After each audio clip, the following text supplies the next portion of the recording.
नमस्कार, मैं अमोल पुसतकर आप सभी का इस चैनल में स्वागत करता हूँ। कल 26 तारीख है, 26 फरवरी। ये स्वातंत्र्यवीर सावरकर की पुण्यतिथि है। तो हमारे देश में जो बड़े बड़े कांग्रेस नेता है, मणिशंकर अय्यर या फिर राहुल गांधी या फिर दिग्विजय सिंह या फिर उनको मानने वाले गली छाप नेता या फिर बहुत सारे कम्युनिस्ट लोग, बहुत सारे हिंदुत्व विरोधी लोग, ये सारे सावरकर को क्रांतिवीर नहीं माफी वीर बोलते हैं। और इनका कहना है कि स्वतंत्रवीर सावरकर ने अंग्रेजों को माफी मांगी थी, इसलिए उन्हें छोड़ा गया। तो जब ऐसे देशभक्त का अपमान इस देश के बड़े बड़े कांग्रेस के नेता भी करते हैं, कम्युनिस्ट लोग भी करते हैं और इस देश के हिंदुत्व विरोधी लोग करते हैं, तब बहुत बार क्या होता है कि हिटलर का एक प्रसिद्धि प्रमुख था जिसका नाम था गोबेल। वो कहता था कि किसी भी असत्य को अगर हम बार बार कहते हैं तो कुछ समय के बाद लोगों को वो सच लगने लगता है। तो सावरकर ये क्रांतिकारियों के प्रेरणा के केंद्र थे। सावरकर माने त्याग, सावरकर माने क्रांति की प्रेरणा। तो ऐसे प्रेरणा पुरुष को माफीवीर कहना ये कहाँ तक सही है? सबसे पहली बात तो हमें जान लेनी चाहिए कि 1910 में जब स्वतंत्रवीर सावरकर को 50 साल की सजा हुई, तो अंडमान जाने के बाद में और वहाँ की यातनाएं सहन करने के बाद में उन्होंने अंग्रेज गवर्नमेंट को लेटर नहीं लिखा है कि मुझे जो मैं आपको पत्र दे रहा हूँ इसमें मुझे रियायत मिलनी चाहिए, मेरा जो कैद है उसमें मुझे रियायत मिलनी चाहिए। ये जो एप्लीकेशन है ये उन्होंने 1910 में भी किया है, 11 में भी किया है, 13 में भी किया है, 14 में भी किया है, 19 में भी किया है। तो 10 साल वो एप्लीकेशन करते रहे। और उस समय के अंग्रेजों के जो गृह मंत्री थे जिनका नाम था रेजिनाल्ड क्रेकार्ड, उन्होंने सावरकर जी को मिलने के बाद में जब वो अंडमान गए थे तब वो सावरकर जी से मिले थे और उन्होंने कहा था कि अगर आपको लगता है तो आप एप्लीकेशन कर सकते हैं। उस समय इस प्रकार की एप्लीकेशन करना ये कॉमन प्रैक्टिस थी। सारे क्रांतिकारी इस प्रकार जो राजनीतिक कैदी थे इस प्रकार की एप्लीकेशन किया करते थे। कांग्रेस जिसे माफीनामा कहती है, माफीनामा क्या होता है? माफीनामा ये वो चीज है जिसमें व्यक्ति कहता है कि मैंने जो किया है उसका मुझे दुख है और मैं इसके बाद ऐसा नहीं करूंगा, इसे कहते हैं माफीनामा।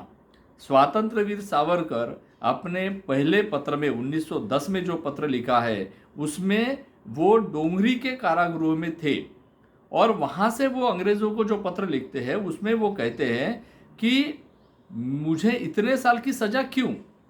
अगर मैं एक आजीवन कारावास की सजा मैं उसमें गुजार रहा हूँ तो उसमें ही दूसरी सजा भी गुजारनी चाहिए, यानी एक सजा काटते समय दूसरी सजा भी काटनी जानी चाहिए, तो मेरी सजा इससे कम होनी चाहिए।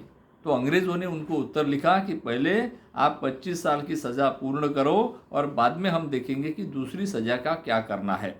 सावरकर बैरिस्टर थे, उनको लॉ जो कानून था उसका अभ्यास था। उनको पता था कि किसी व्यक्ति को अगर 15 साल की सजा है, बाद में किसी और क्राइम में अगर उसको 5 साल की है, किसी और क्राइम में 3 साल की है, तो उसे 15 + 5 + 3 ऐसी 23 साल की सजा काटनी नहीं पड़ती, उसे केवल 15 साल की सजा काटनी पड़ती है। तो इसलिए सावरकर ने ये पत्र लिखा था। सावरकर जी ने अपने और एक पत्र में कहा है कि अगर आप भारत को स्वतंत्रता प्रदान करते हैं तो हम आपके साथ में जो विश्व युद्ध है उसमें आपका सपोर्ट करने के लिए, हेल्प करने के लिए तैयार है। क्या ये माफ़ी है? क्या मेरी एक सज़ा में दोनों सज़ाएं काटना, क्या ऐसा कहना माफ़ी है? सावरकर जी ने और एक बार लिखा है कि अगर आप मेरे जैसे सारे राजनीतिक कैदियों को छोड़ते हैं और भारत को आप रचनात्मक प्रगति करने का अवसर देते हैं तो हम सब लोग आपके साथ में शांति के मार्ग से काम करने के लिए तैयार है। इसमें भी किसको माफ़ी कहा जाना चाहिए? सावरकर ने तो एक पत्र में ये भी कहा है कि मेरा नाम हटा दो लेकिन बाकी राजनीतिक कैदियों को आप छोड़ दो। क्या ये माफ़ी है?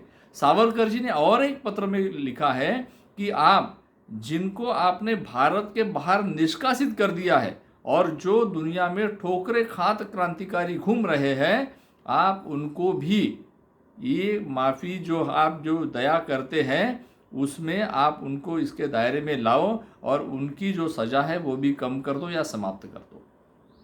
स्वातंत्र वीर सावरकर को 10 साल तक खत लिखने पड़े, तब जाकर अंग्रेज़ों ने उसके ऊपर में कुछ जवाब दिया।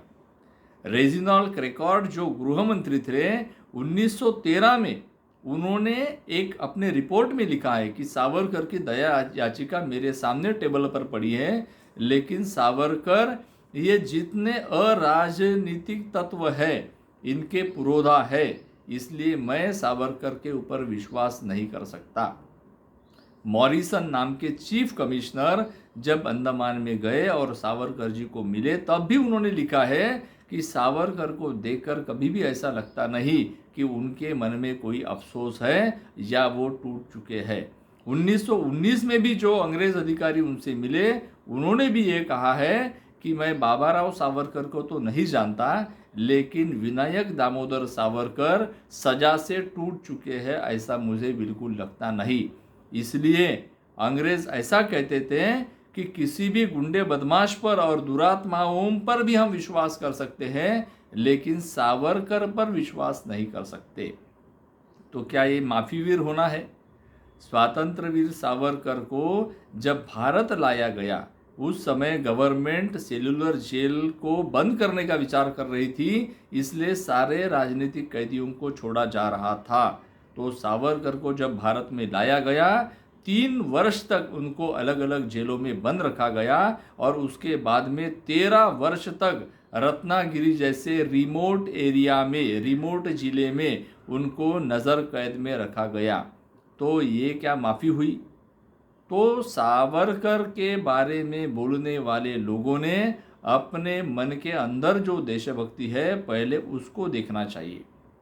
कांग्रेस के पास, कम्युनिस्टों के पास या हिंदुत्व विरोधी जो लोग हैं उनके पास स्वातंत्रवीर सावरकर जैसा कोई क्रांतिकारी नहीं है, और इसलिए केवल हिंदुत्व को ठोकने के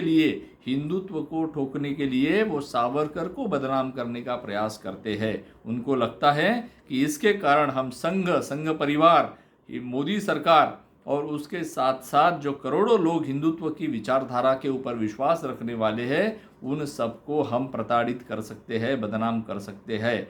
तो स्वातंत्रवीर सावरकर की कल पुण्यतिथि है और उसके उपलक्ष्य में हमने याद रखना चाहिए कि स्वातंत्रवीर सावरकर जो है ये माफी वीर नहीं है, ये क्रांतिवीर है, 100% क्रांतिवीर है।